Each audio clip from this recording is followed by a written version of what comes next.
할렐루야. 오늘 아침에 여러분들이 일찍이 나와서 나라와 민족을 위해서 기도하는 시간에 하나님께서 함께 해주시기를 바랍니다.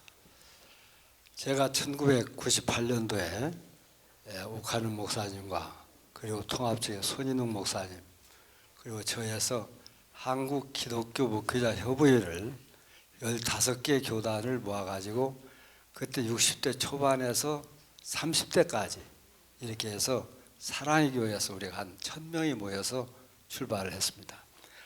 지금 그 한목협회 대표장이 여기 계시는 지형은 목사님인데 그 뒤로 우리가 옥하는 목사님과 손인웅 목사님과 제가 각각 다른 교단이었습니다. 그래서 우리가 이렇게 모여가지고는 이 한목협을 만들면서 한국교회가 갱신되어야 되고 한국교회가 하나 되어야 되겠는데 어떻게 하면 우리가 할 수 있느냐 해서 이 세 사람이 한 달에 한 번씩 모여서 기도를 했습니다. 그리고 우리가 아침 식사를 같이 했는데 우리가 기도한 다음에 아침 식사를 한번 하려고 하는데 그때 노무현 대통령 시절이었어요. 옥하는 목사님이 굉장히 화를 내는 거예요. 화를 내면서 하는 말이 어떻게 김대중 대통령이나 노무현 대통령은 북한에다가 무조건 퍼주느냐, 이거 있을 수 없는 일이다. 우리도 상호주의로 해서 북한에서 하는 것에 따라서 우리들도 해나가야 되지 이거 있을 수 없는 일이 아니냐, 그런 말씀을 하셨습니다. 그때 제가 그 소리를 듣고는 목사님이 한 교회, 작은 교회, 사랑의 교회 큰 교회지만 한 교회 담임 목사라면 그 말을 해도 괜찮습니다. 그러나 옥 목사님은 지금 한국교회 많은 사람들이 당신을 바라보고 당신을 존경하고 있는데 당시 상호주의라고 하면 그건 정치가들이나 하는 소리지, 목사라고 하면 하나님의 입장에서 예수님께서 지금 이 남한에 한 목사로 있다고 하면 예수님이 어떻게 하겠느냐 하는 생각을 하셔야 됩니다. 예수님께서 북한에서 하는 대로 우리가 상호주의로 해야 된다 이렇게 말씀을 하시겠습니까? 예수님은 아마 북한의 굶주린 민중들에게 그들에게 사랑을 나눠줘야 된다 해서 예수님은 아마 북한에 올라가서 만나기도 하고 또 북한 사람들에게 많은 것을 퍼주지 않겠느냐, 그러니까 인도주의적 입장에서 해야 된다고 하는 것이 목사님의 생각이어야 된다고 나는 생각합니다. 그렇게 말씀을 드렸더니 그분이 그걸 별로 받아들이는 것 같지 않은데 말을 하지 않더라고요. 근데 그 뒤에 그분이 상호주의라고 하는 말이 없어졌어요. 그리고 북한을 우리는 감싸 안고 도와야 된다, 함께 살아야 된다, 그런 마음을 북한 목사님이 가진 것을 제가 보면서 그분이 교회의 지도자가 되고 한국 민족의 지도자감이다 하는 생각을 제가 한 것은 그분은 남의 말을 받아들이고 교회의 입장을 교회의 지도자가 가져야 되는 그 입장을 보수적인 목사님으로서 가졌던 과거의 생각을 그걸 다 버리고 인도주의적 입장에서 북한을 끌어안고 함께 우리가 나가야 되겠다 하는 말씀을 이분이 후에 설교에서도 계속 하는 것을 그 교회에서 봉사하던 이상화 목사님을 통해서 제가 계속 들으면서 그때 우리의 회의 이상화 목사가 사무국장이었기 때문에 참석해서 들어서 그걸 그대로 그분이 받아들였다고 하는 말을 들었습니다. 교회 목사님들 여러분들은 모두, 그리고 여기 초청인들을 보니까 한국교회를 현재 인도하고 있는 목사님들이, 여러분들이 어떤 입장을 가지고 이 땅에서 발언을 하고 설교를 하고 그리고 사람들과 접촉하느냐 하는 것은 아주 중요한 일입니다. 그래서 저는 오늘 여기 본문 말씀을 중심으로 해서 우리가 어떤 입장으로 살아야 되는가 하는 것을 잠깐 묵상하고자 합니다. 로마의 총독 빌라도에게 유대의 종교 지도자인 대제사장과 장로들과 무리들이 예수님을 붙잡았습니다. 그래서 로마의 총독에게 재판을 받으러 고발해서 로마의 관저에 들어가게 됐습니다. 예수님이 로마 관저 안에서 재판을 받는데 예수님에게 여러 가지 신문을 했을 겁니다. 여러 가지 묻고는 예수에게 죄가 없구나 하는 생각을 빌라도가 하게 됐습니다.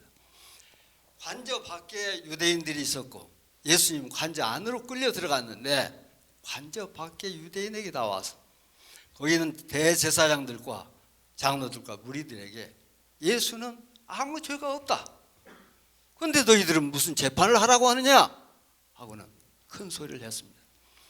그때 거기에 있는 대제사장들, 장로들 그리고 무리들이 큰 소리로 예수는 로마의 정권을 인정하지 않는 사람이다. 예수를 십자가에 못 박아 죽여야 된다. 하고는 소리를 쳤습니다. 이 빌라도는 마음속으로 예수가 죄가 없다고 생각했다고 하는 것은 그는 정치 논리에 휘말리지 않겠다 하는 생각을 이 사람이 가진 겁니다. 이 사람은 상당히 진실한 사람이라고 저는 생각합니다. 이 사람은 선한 사람이고 이 사람은 도덕적이기도 하고 양심적이기도 하고 마음에 정의감도 있는 사람입니다.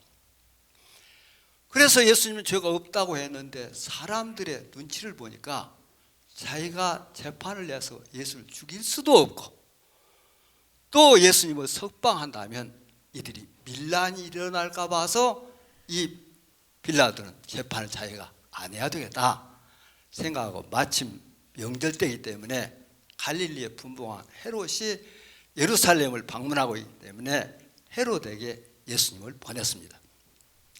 당신이 좀 재판을 하시오. 나는 당신에게 위임합니다. 그런데 이 헤롯은 자기도 예수를 재판을 잘못했다가는 큰 올무에 걸릴 가능성이 있다 생각하고 예수를 다시 빌라도에게 보냅니다.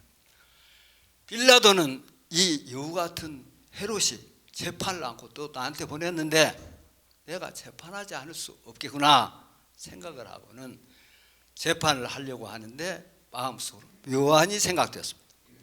무슨 묘안이냐고 하면 유대인의 유월절에는 민중들의 요청을 들어서 죄수 한 사람을 석방하는 예가 있는데 예수가 죄가 없으니까 저 사람들이 예수를 석방하자고 할 것이다.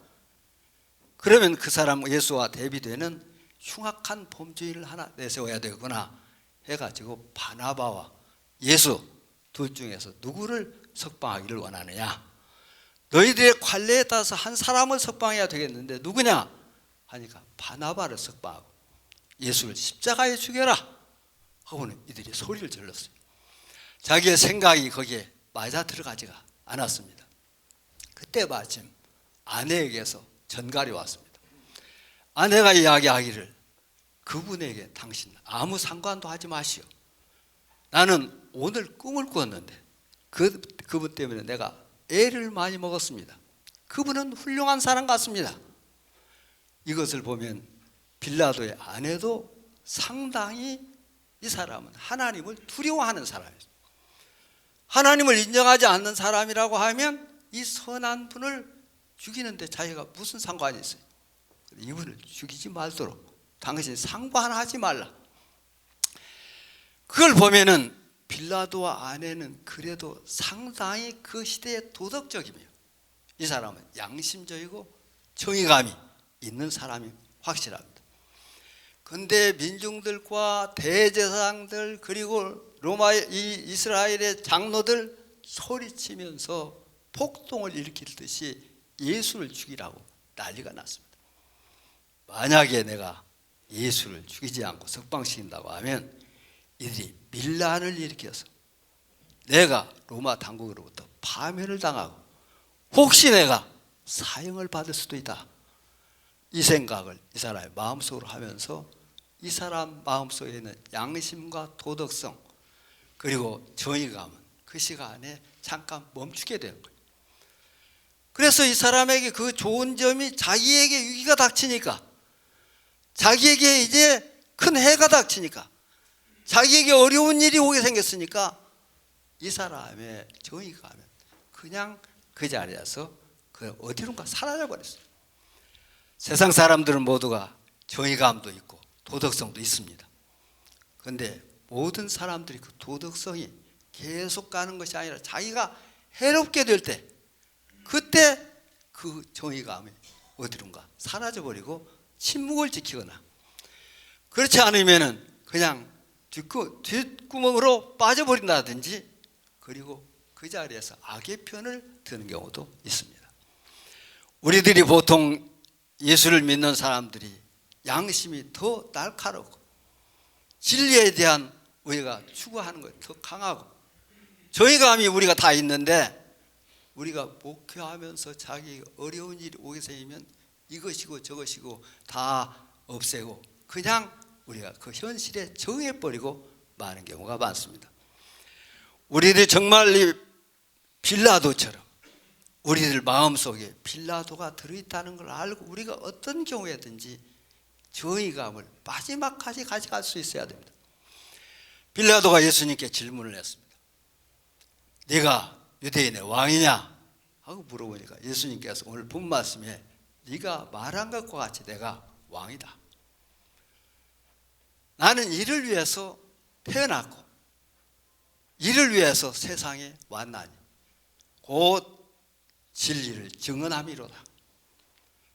무릇 진리에 속한 자는 나의 음성을 듣느니라, 그렇게 말씀했습니다. 빌라도는 진리에 속하지 않은 사람이에요. 빌라도는 이 진리신 예수 그리스도에게 무릎을 꿇었어야 돼요. 그 자리가 바로 진리 앞이고 예수가 진리라는 것을 알았을 때 그 자리에 무릎을 꿇었어야 되는데, 빌라도는 그 자리에서 그것이 무엇인지 몰라서 이해를 못했어요. 이렇게 엄청난 오늘의 본 말씀을 빌라도가 듣고도 전혀 그의 마음속에 감각이 없었어요. 그렇기 때문에 빌라도는 예수를 죽음으로 몰아넣어버리고 그는 물에 손을 씻고 이 책임은 너희들에게 있지 나에게 있지 않다. 나는 죄가 없다 하고 이 사람이 선언했던 것은 이 사람 진리에 속한 사람이 아닙니다. 진리에 속한다고 하는 것은 우리가 성경 공부를 하고 제자 훈련을 하면서 여러분들이 가르치기도 하고 성경 말씀을 가지고 설교를 하고 이렇다 해서 우리가 진리를 아는 것이 아니라 예수 그리스도에게 무릎을 꿇고 예수 그리스도가 그의 마음을 주장하고 예수 그리스도가 그의 마음의 왕좌에 앉고 예수의 명령에 절대로 그 음성을 듣는다 해서 그 음성에 순종하는 삶이어야 되는데, 우리들이 목회자이면서도 그렇게 살기가 얼마나 어려운지 알 수 없습니다. 천사가 예수의 어머니 마리아가 처녀시대에 그에게 나타났습니다. 은혜를 받으니요 평안할지어다, 주께서 너와 함께 하시도다 말씀을 했습니다. 마리아는 그 말을 듣고는 놀랐다고 성경에 말했습니다. 놀랐다고 하는 것은 이것은 그가 부정적인 말이 아니라 그 하나님께서 어떻게 나 같은 것을 알고 하나님께서 나를 어떻게 이 자리에 같이 있다고 하니 놀라운 일이지 않습니까? 그 말에 그 감동해서 진리의 한 발자국을 앞으로 내딘 말씀입니다. 그때 천사가 말을 했습니다. 보라, 네가 잉태하여 아들을 낳으리니 그의 이름을 예수라 하라. 그 예수는 다윗 왕위를 이을 자다. 야곱 집을 왕으로 다스릴 자 아니라. 엄청난 말입니다. 여러분. 이 나사렛의 아주 가난한 여인이, 세상 사람들이 아무도 주목하지 않는 사람이 없는 이 여인이 놀랍게 유대인의 왕, 그 다윗 왕의 왕위를 잇는 사람, 이스라엘 전 족속을 다 다스리는 사람, 그 사람을 자기가 잉태하고 있다고 하는 사실, 이 놀라운 사실. 그런데 그것보다 더 놀라운 것은 이 처녀고 지금 자기 약혼자와 한 번도 같이 하지 않았는데 자기가 잉태한다고 하는 것은 이것이야말로 상상할 수 없는 일이에요. 상상할 수 없기 때문에 내가 남자를 알지 못하는데 어찌 그런 일이 있을 수 있습니까? 이 말씀도 받아들이지 않겠다고 하는 것이 아니라 이 마리아가 더 진리 속으로 깊이 들어간 말씀이에요. 진리 속으로 깊이 들어가서 있을 때 자기가 만약에 임신을 하게 되면 신랑감으로부터 자기가 파혼을 당하게 될 것이고, 그 다음에는 그 동네 사람들이 돈을 들고 쫓아올 수도 있어요. 불륜녀라고 쫓아올 수 있어요. 근데 죽을 가능성이 많은데 이것을 그 마리아로서는 그대로 순종하기로 작정을 했습니다. 그리고 이 여종의원이 말씀대로 이루어지소서, 말씀대로 이루어지게 해주시옵소서. 이 말씀은 여러분, 이 말씀 자체가 무슨 말씀을 내가 오늘 이해하고 내가 설교할 때 이것을 활용할 수 있겠다, 내 마음속 감동받은 정도가 아니라 이 말씀을 나에게 언제나 해주시기를 원하고, 하나님의 말씀이 나를 계속해서 인도해 주시고, 하나님의 말씀이 나를 움직이게 해주시고, 하나님의 말씀이 내가 원하지 않는 곳까지라도 하나님께서 나를 인도할 때 나는 그곳으로 따라가겠습니다. 나는 이제 완전히 예수님이 내 안에 계시니까, 하나님이 내 안에 계시니까 나는 거기에 절대로 순종하겠습니다. 이 절대로 순종하는 이걸 가리켜서 그 유명한 헨리 다우엔이 해석하기를 이것을 진정한 순종이다. 이 진정한 순종은 자기 속에 있는 정의감이다, 양심을 그가 죽기까지 그걸 감당해 나간다. 여러분이 가지고 있는, 예수를 믿으면서 가지고 있는 이 정의감을 죽을 자리까지도 하나님이 말씀으로 인도할 때 자기는 따라가는데, 그것은 말로 따라가는 것이 아니라 이제 자기는 완전히 하나님께 맡겠다는 거죠.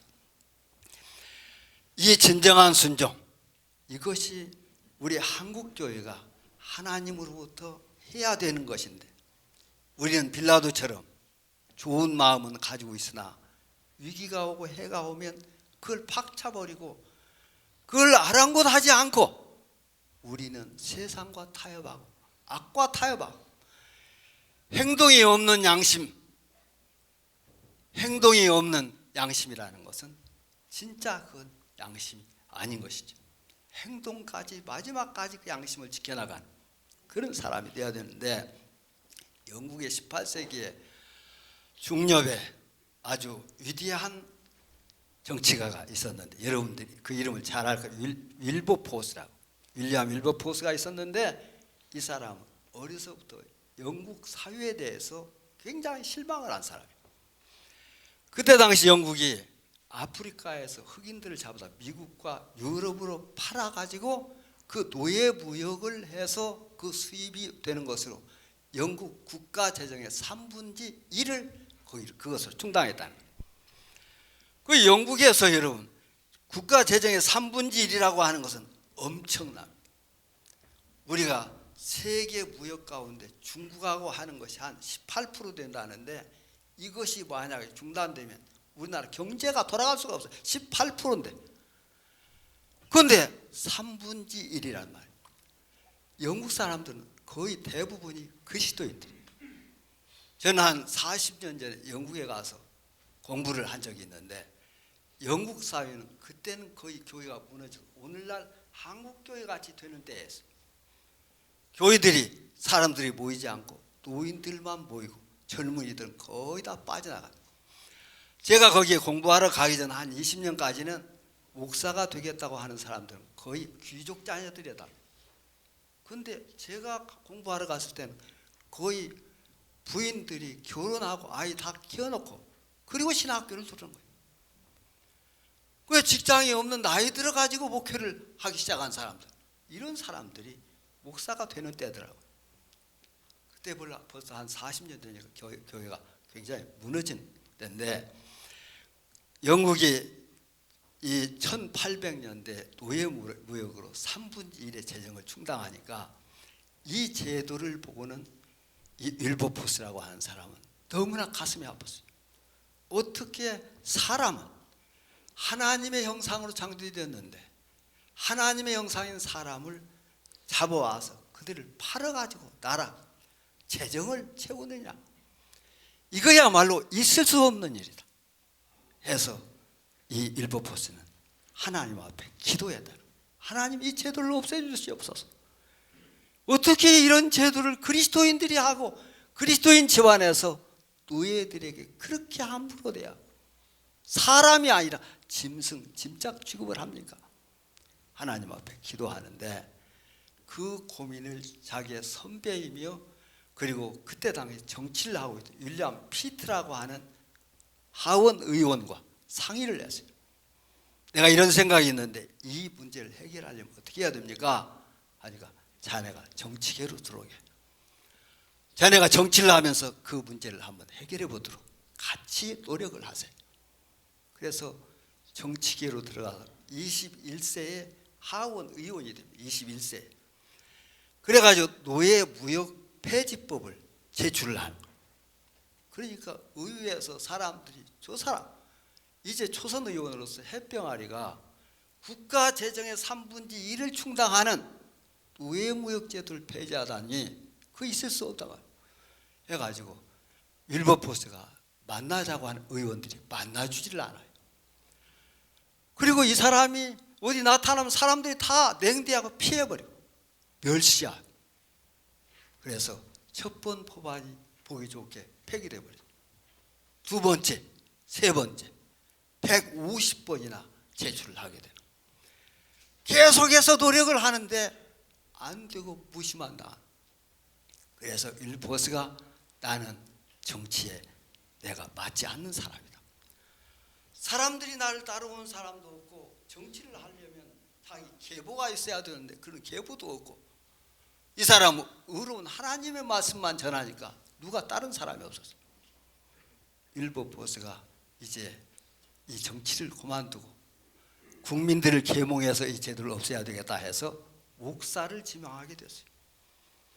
그 목사를 지명하게 되었는데 그것도 상담을 통해서 그의 대선배이며 자기의 숙부의 친구였던 그때 여러분 잔 뉴턴이라고 하는 어메이징 그레이스의 작사자 그 목사님을 만나가지고 그 얘기를 하게 됩니다.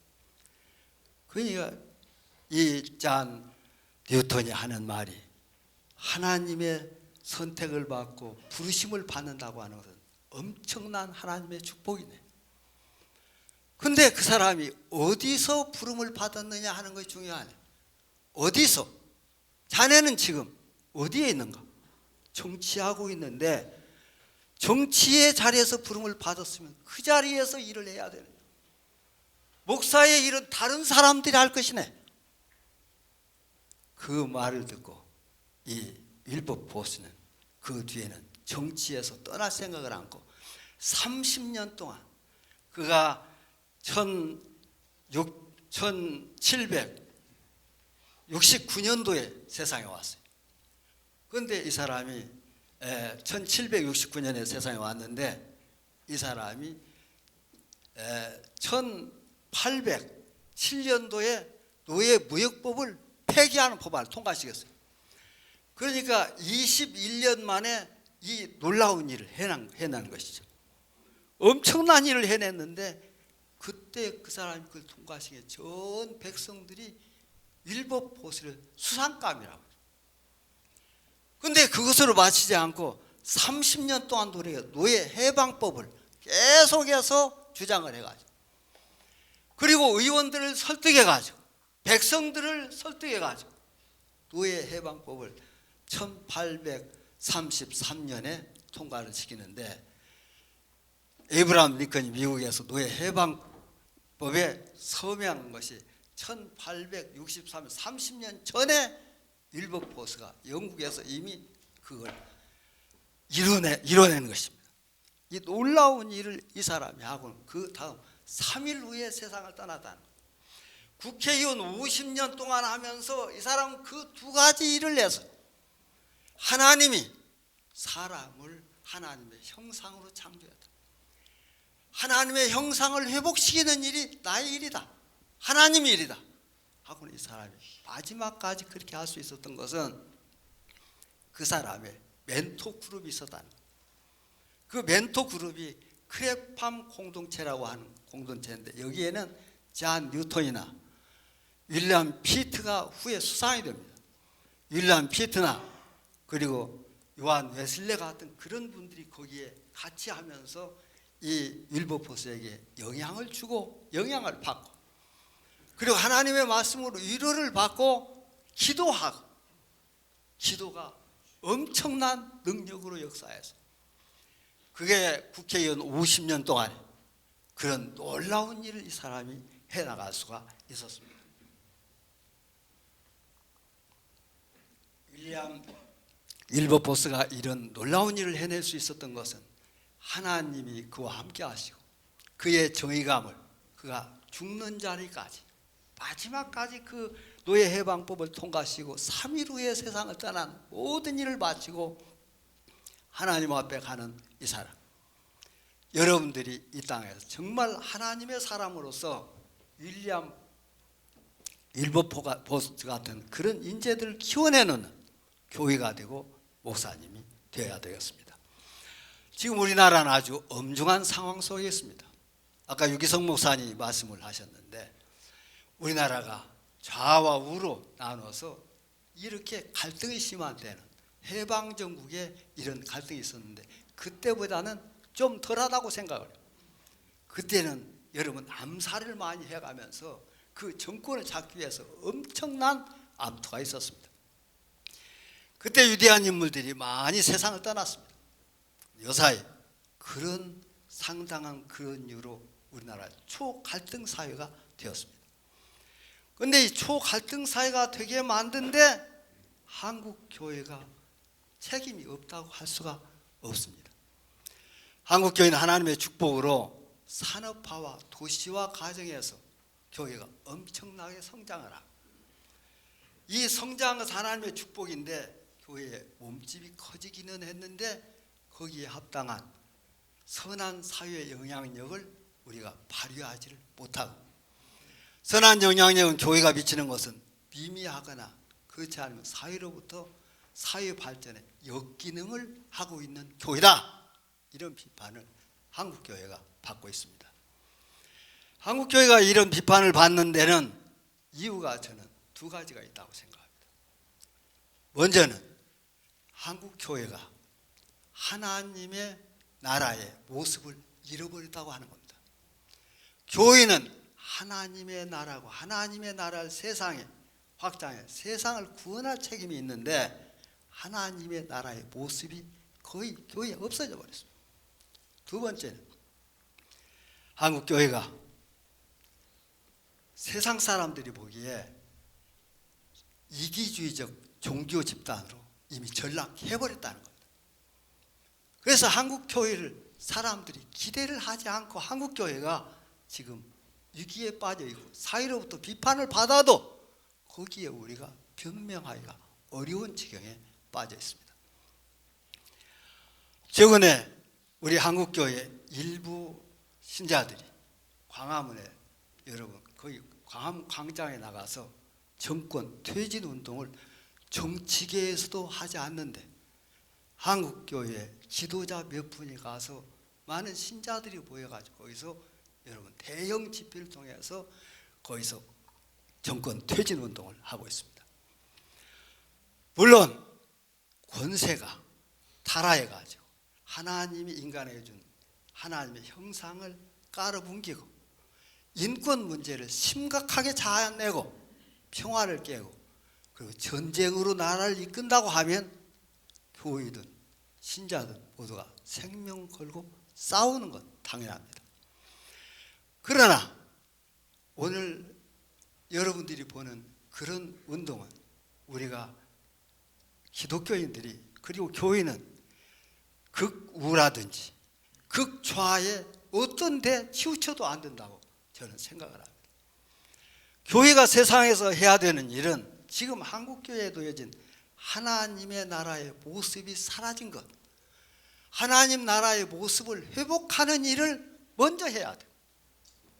하나님 나라의 모습도 없으면서 나가서 정권 퇴진 운동을 함으로써 사회로부터 사회 자체 갈등 사회가 바로 광화문 집회의 그 원인이 거의 있다고 봐야 돼요. 엄청난 갈등으로 만들어졌습니다. 그런데 어디서 여러분 극좌가 있으면 극우가 생기고 극우가 있으면 극좌가 생기는데 우리는 교회라고 하는 화해의 사명을 가지고 있지 교회가 나라를 갈라놓고 그리고 투쟁 일변도로 나가고 그래서는 안 되는 것이죠. 하나님의 나라를 회복하려면 그러면 교회라고 하는 그리스도의 몸인데 그리스도께서 어떻게 살았느냐? 그리스도가 살은 그대로 교회가 살으면 되는 거예요. 그리고 하나님 나라의 모습이 거기서 회복되게 되는 거예요. 예수님께서는 그가 세례를 받고 갈릴리 나사렛에 있는 회당에 와서 이사야서를 읽었는데 그 말씀이 누가복음 4장 18절에 있는데 그 말씀에 신학자들은 뭐라고 하냐면 그 말씀이 예수님의 메시아 취임사다 그렇게 말씀해요. 메시아 취임사에서 말씀하시기를 가난한 자, 포로된 자, 눈먼 자, 눌린 자 이들에게 주의 은혜의 해를 선포하는 것을 예수님은 목적으로 하고 이 땅에 오셨다고 말씀했어요. 그러니까 예수님의 목적은 곧 예수님이 이 세상에서 가난하고 병들고 소외된 사람들, 그 사람들 하나님의 형상을 회복하게 하고 그들이 세상에서 하나님의 사람으로 그들이 자유스럽게 하나님의 영광을 돌리면서 살도록 한 것이 예수님의 사역이었습니다. 교회의 사역이 바로 거기에 맞춰져야 됩니다. 교회의 사역이 거기에 맞춰져야 돼요. 그런데 오늘날 한국교회는 지금까지 한 것이 교회 중심으로 교회로서 교회를 잘 섬기고 세상에서 진실하게 살고 우리가 가르쳤는 것이 교회 봉사 잘하고 하나님의 뜻이라고 하는 교회를 어떻게 잘 섬기느냐 여기에 많은 관심을 가졌었어요. 그런데 예수님은 그렇게 가르친 것보다도 그 하나님 나라 운동 전 세상을 하나님 나라로 확대해 나가려고 하는 가난한 자와 병든 자와 소외된 사람들 하나님의 형상을 회복시키고 그들이 인간으로서 하나님의 사람으로서 세상에서 아름답게 살면서 빛과 소금이 되도록 하려고 하는 것이 예수님의 선교입니다. 교회도 마찬가지로 그런 선교를 해야 됩니다. 오늘날 신국에서 영성을 닮으려고 하는 사람이 하버드 대학 교수를 했던 헨리 나우엔 교수입니다. 20세기 최고의 영성가라고 하는데 이 헨리 나우엔 교수가 여러분 암스테르담 교수, 예일대 교수, 마지막에 하버드 대학 교수를 했는데 하버드 대학에서 자기를 초청했을 때 자기에게 강의를 6개월만 줘야 됩니다. 저는 6개월은 기도하고 다른 일을 해야 됩니다. 그렇게 해서 그렇게 계약이 돼서 이 사람이 교수로 들어갔어요. 그런데 이 사람은 모든 생활이 기도에 따른 거예요. 모든 생활이 기도인데 이 사람이 테레사를 만나서 한번 물어봤어요. 어떻게 해야 그리스도인으로 바로 살 수 있습니까? 그렇게 물어보니까 당시 하루에 1시간 이상씩 예배를 드리고 그리고 그리스도인으로서 하지 않아야 될 일을 하지 않으면 당신은 그리스도의 사람으로 살 수 있으리라고 생각합니다. 그걸 그대로 이 사람이 지켰다는 거예요. 이 사람은 6개월 동안 하버드에서 강의를 하고 강의를 할 때도 시간까지 기도한다는 거예요. 예수님이 제자를 가리키는 것처럼 그들에게 강의를 한다는 거예요. 그 강의에 많은 사람들이 따르고 그의 강의를 들으면서 다 울음바다가 된다.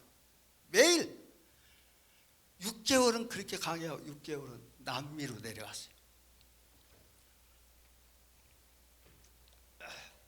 라틴 아메리카에 가서 칠레, 페루, 니카라과, 엘살바도르 이런 나라의 가난과 불의와 가난이 있게 한 그 요인과 싸우는 일을 가서 하는 거예요. 그렇게 착하고 기도만 하는 사람이 나가서 라틴 아메리카에 가서 해방신학자 구티에르츠와 만나서 그와 대화를 나누고 서로 너무나 통하는 거예요. 거기 가보니까. 그래서 같이 그런 일을 이 사람이 한 거예요. 그 사람을 후반에 너무 정치적이 됐다 그런 비판을 한 사람도 있는데 거의 모든 신학자들 헨리 나우엔 그것이 정치가 아니라 그는 영적인 활동이었다 그렇게 분석을 했습니다. 영적인 활동. 오늘 우리는 여기 헨리 나우엔이 하버드 대학에서 기도하고 강의하는 것은 교회 중심이라고 보고 그가 라틴 아메리카로 나가는 것은 예수님의 하나님 나라 운동인데 이 두 가지가 그에게는 분리되지 않고 이 두 가지가 하나였다는 거예요. 가장 영적인 생활을 했기 때문에 가톨릭과 개신교에서 그의 강의는 개신교 사람들이 더 좋아해서 너무나 좋은 강의. 지금도 그의 책들이 우리나라에 많이 나와서 그 책을 읽으면서 그를 닮으려고 하는 사람들이 너무나 많습니다. 이제 우리 한국교회는 여러분, 우리가 교회를 섬기면서도 하나님 나라를 회복시키는 운동, 가난하고 병들고 소외된 사람들, 그들을 부추겨주고 그들과 함께 동거하면서 한국 교회가 일하는 자리는 그런 곳이 일하는 자리, 우리가 해야 된다고 저는 믿습니다. 우리 한국 교회에 꼭 필요한 것은, 이제 한국 교회 지도자들 가운데 국회의원에 들어간 사람이 많습니다. 지금도 20대 국회에 300명의 의원 가운데 119명이 기독교 집사 장로들입니다. 그런데 정치계가 이렇게 갈등이 많은 것은 기독교인의 모습이 그들에게 거의 보이지 않습니다. 교회에서는 훌륭한 신자들인데 이들이 정치계에 나가서는 당리당략에 의해서, 거기서 자기의 이익에 의해서 끌려다녀요. 빌라도와 같이 더 나은 것이 없는 것이죠. 이것은 바로 우리들이, 목회자들이 우리 성도들을, 지도자들을 어떻게 키웠느냐, 하나님의 나라 운동으로 사람들을 키웠느냐, 그렇지만 교회에 가두는 신자로 키웠느냐. 여기에 8분이 초청자로 나오셨어요. 그리고 여기 참여한 분들은 다 훌륭한 목사님들이라고 생각해요. 새벽에 이렇게 나와서 나라를 위해서 기도하려고 오셨어요. 이 초청자들이 모여서 우리가 선거를 앞두고 기도하자, 이렇게 여러분들이 생각을 하고 이 모임을 가졌는데, 윌리엄 윌버포스를 키운 멘토 그룹인 크레팜 공동체, 이 크레팜 공동체는 믿음의 공동체였는데, 목사님들이 이런 믿음의 공동체에서 사람들을 키워서 정의와 평화의 사도를 키워서 정치와 경제와 사회와 문화에 파견해서 이 나라를 하나님 나라에 확장해서 세계를 복음화하는 그런 놀라운 일이 앞으로 여기에서, 그리고 한국교회에서 있어지기를 바랍니다. 그때 한국교회는 다시 일어나고 새로 거듭나서 한국 사회뿐 아니라 세계를 인도할 수 있는 교회가 되리라고 믿습니다. 기도하겠습니다. 하나님 감사합니다. 주께서 오늘 은혜 주셔서 여기 8분의 초청자들, 그리고 여기에 오신 주의 귀한 종들, 주께서 이들에게 정의감도 주셨고 또 도덕성도 주셨고 양심도 주셨는데, 우리가 위기가 오고 해가 오면 그걸 버리는 사람이 아니라 진리의 우리의 발을 딛고 더 깊이 들어가서 예수님과 내가 하나가 되고 주님이 나를 인도하는 대로 절대로 순종해서 이 땅에 이미 교회가 하나님 나라를 모습을 상실한 곳에 하나님 나라의 모습을 회복시키는 귀한 지도자들이 되게 해 주옵소서. 한국교회가 변화되어 이 나라의 희망이 되게 하여 주옵소서.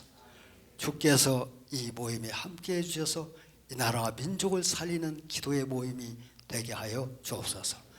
예수님의 이름으로 기도하옵나이다.